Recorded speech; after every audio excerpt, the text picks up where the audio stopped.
Menteri Keuangan Sri Mulyani mengakui birokrasi dalam perencanaan anggaran rencana kerja kementerian atau lembaga masih rumit sehingga sering anggarannya habis bukan untuk tujuan utamanya.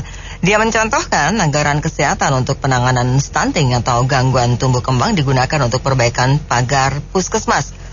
Apa komentar Anda mengenai penggunaan anggaran yang tidak tepat sasaran ini dan apa saran Anda? 6339160. Disinilah perannya dari Kemenkeu itu sendiri untuk mengoptimalkan kemampuan kepala daerah ya dalam hal ini wali kota maupun bupati maupun gubernur, bagaimana pembuatan perencanaan anggaran yang benar dan bagaimana mengeksekusi anggaran yang ada itu sesuai dengan rambu-rambunya.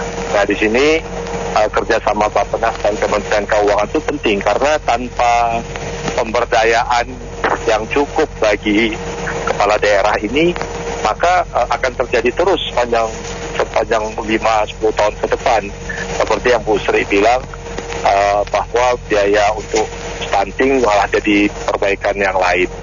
Karena kita tahu kepala daerah itu kan datangnya bukan dari jabatan karir ya. Mereka itu politisi-politisi, kader-kader partai politik yang mungkin punya latar belakang pekerjaan, pengalaman dan pendidikan yang tidak di birokrasi. Nah, ini harus dididik, bukannya justru disalahkan.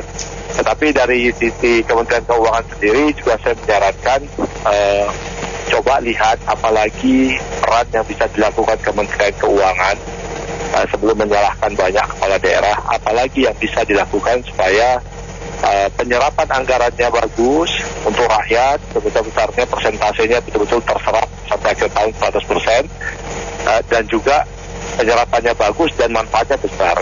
Karena tidak jarang juga di kantor-kantor wali kota itu nanti anggarannya terserap atau bupati terserap untuk itu joget-joget organ tunggal dipanggil gitu kalau meeting-meeting rapat musyawarah di hotel, padahal kantornya juga bagus-bagus sekali sekarang kantor-kantor pemerintah, tapi tetap aja musyawarah dan meeting rapat-rapat di hotel itu kan juga pemborosan. Terima kasih.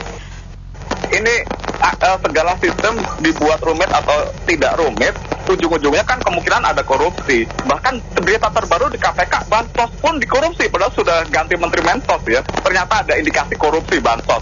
Ini negara kita ini seperti ini.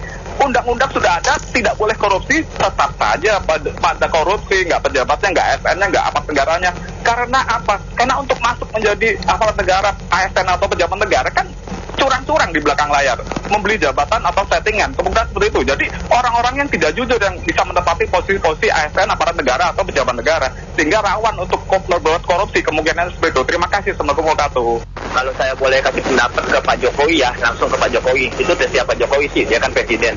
Kalau nggak mau pusing, mendingan siapkan undang-undang pembuktian terbalik secepatnya dan penyitaan aset. Jadi nggak ada tipu fakwa sangka yang nggak pada tempatnya ya. Di dunia ini ada orang jahat, seperti juga ada bunga bangkai. Tapi masih banyak orang yang baik dan masih banyak juga bunga yang wangi. Jadi kita nggak bisa bilang semua orang itu jahat, nggak bisa juga. Jadi yang paling jelas itu hanya pembuktian asetnya. Secara terbalik, benar apa enggak gitu ya, itu satu. Terus kedua, perbaikin sistem gitu Bu ya, sistem digital atau apa itu bagus ya. Tapi bukan pengawasannya, pengawasan, pencegahan dan penindakannya itu mesti jelas. Kalau nggak jelas ya sampai kapanpun nggak beres, nggak bakal selesai masalah ini. Itu aja Bu. Iya, enak ngomongnya, tidak tepat sasaran, anggarannya rumit. Ya kembali lagi kita sebagai rakyat cuma ingin tahu saja laporan keuangannya diaudit dulu, ya kan? Kok gampang banget tuh bilangnya rumit, salah sasaran, ngebaginya bagaimana kok dengan salah sasarannya itu yang dipertanyakan oleh rakyat, diaudit lah Departemen Keuangan ini, uang masuk berapa yang rakyat bayarkan untuk Departemen Keuangan untuk berkelanjutannya negara Republik Indonesia ini, dan uang yang keluar itu berapa juga, apalagi lagi musim COVID, apa ini bansosnya, wow, kita nggak tahu yang dikeluarkan itu berapa, masuknya berapa, cuma dikasih tahu, tapi keluarnya kita nggak tahu. Jadi dengan alasan kayak gitu, kayaknya janggal seorang menteri bicara kayak gitu ya. Itu aja, kita minta diaudit saja lah, laporkan ke publik, gitu saja. Makasih, Assalamualaikum. Ya, pegawai negeri yang sumbernya orang-orang pinter semua. Ada S1, S2, S3, profesor dan sebagainya. Jadi kalau masalah gini kan saya udah gampang sesuai dengan SOP mereka kan. Tinggal masalah mau atau tidak. Kan gampang, perencanaan yang matang, pelaksanaan yang matang, dan kontrolnya yang matang. Kalau itu semua dilaksanakan dengan baik, dengan penuh kemauan, rasanya tidak ada masalah. Cuman ya birokrasi itu kembali lagi dari zaman dahulu kala, zaman Orde Baru kan sangat rumit. Apa yang bisa dipersulit, kenapa dipermudah tuh? Saya pikir apa yang disampaikan Ibu Sri itu bukan hanya di departemen atau kementerian tertentu. Semakin hari itu semakin banyak terjadi entah di komunitas maupun di pemerintahan. Artinya apa? Tidak ada disiplin sama sekali. Peraturan dibuat tetapi peraturan itu dilanggar, dan langgarnya begitu banyak seolah-olah berjamaah. Peraturan itu tidak bisa ditegakkan. Saya pikir saya sebenarnya memiliki satu pengharapan waktu DKI Jakarta dipimpin oleh Pak Jokowi dan Pak Basuki. Karena waktu itu saya berpikir DKI Jakarta itu akan menjadi barometer atau menjadi etalase secara nasional bahwa ada terjadinya revolusi mental. Diperbaiki kualitas orangnya untuk mengikuti aturan atau menggunakan prinsip merit. Jadi sesungguhnya meritokrasi itu harus dilakukan untuk Indonesia, dan itu perlu perubahan yang drastis oleh orang-orang tertentu yang mampu menggerakkannya. Nah, persoalannya di Indonesia, di dalam satu komunitas ada 10% yang putih, ada 10% yang hitam. Nah, 80% ini abu-abu itu ikut. Kalau 10% yang putih tidak bisa menaik ke atas, dikalahkan oleh 10% yang hitam, yang abu-abu itu akan menjadi hitam. Ini terjadi di Indonesia. Jadi harapan saya berharap Jakarta waktu itu menjadi barometer atau etalase nasional. Ternyata ya apa boleh buat, kita tertunda.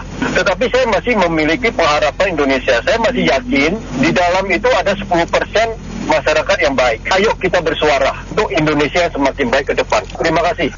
Ya, kalau menurut saya, ini saya ambil contoh kalau di perusahaan swasta, Pak ya, kejadian seperti itu, maka pelaksananya, apakah stafnya, supervisor, manajernya, sampai direkturnya, itu sudah kena sanksi itu. Tentu ya Pak ya, dinilai pada saat pengajuan anggarannya itu apakah betul real atasannya itu mengecek bahwa itu memang tahun anggaran ini perbaikan-perbaikan. Kalau tidak dan itu ternyata berubah di tengah jalan, maka harus ada approval dari atas antar departemen. Saya ke departemen keuangan, artinya ke Kementerian Keuangan.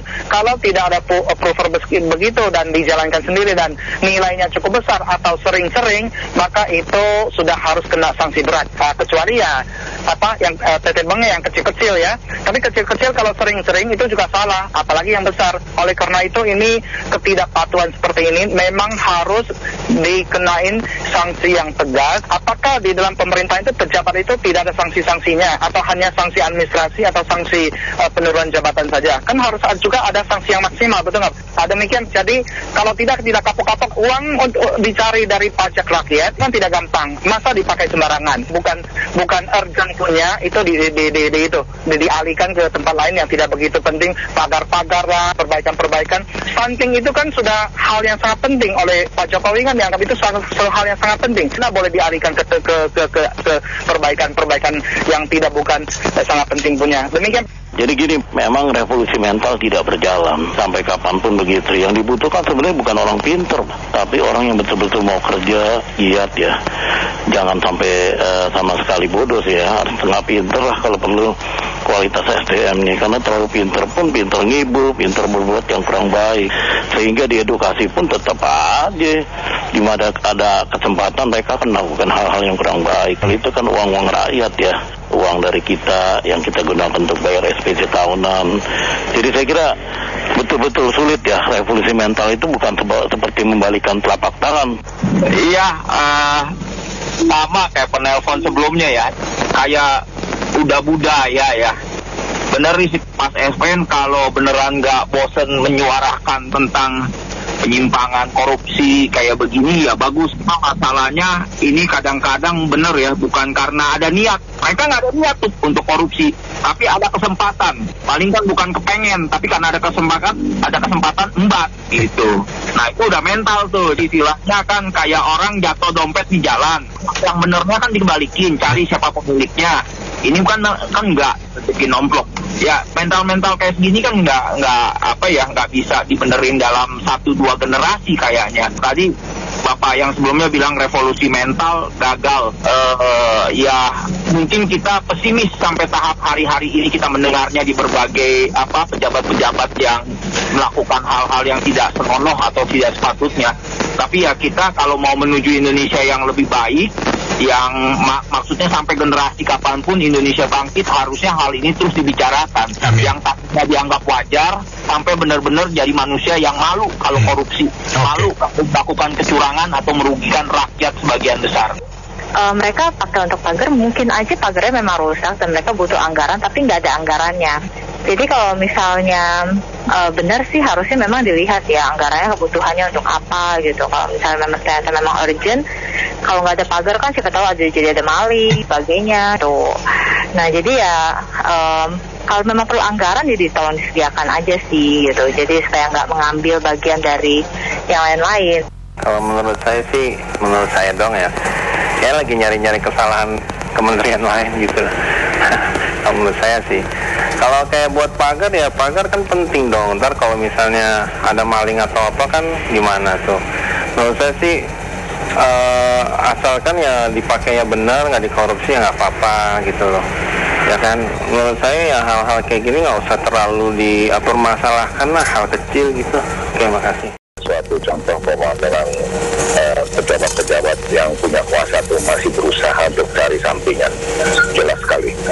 Dan kalau menurut saya negara bikinlah peraturan yang ketat bahwa pejabat yang menjalankan anggarannya tidak dengan tujuan utama langsung dicopot dan diusut, gitu aja.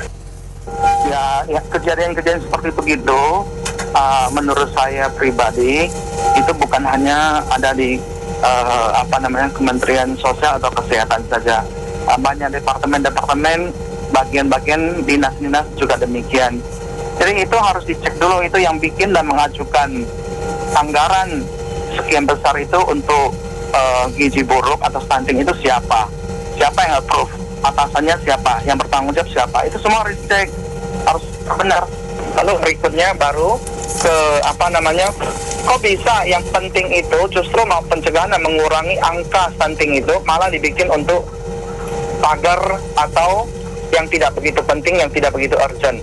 Oleh karena itu ini penggunaan anggaran yang sudah terbatas, cari uang juga setengah mati, itu harus betul-betul dipertanggungjawabkan sebesar-besarnya kepada rakyat Indonesia. Baik, terima kasih banyak karena mitra bisnis yang sudah beropini untuk Businessman Opinion. Saya Nina Amelia.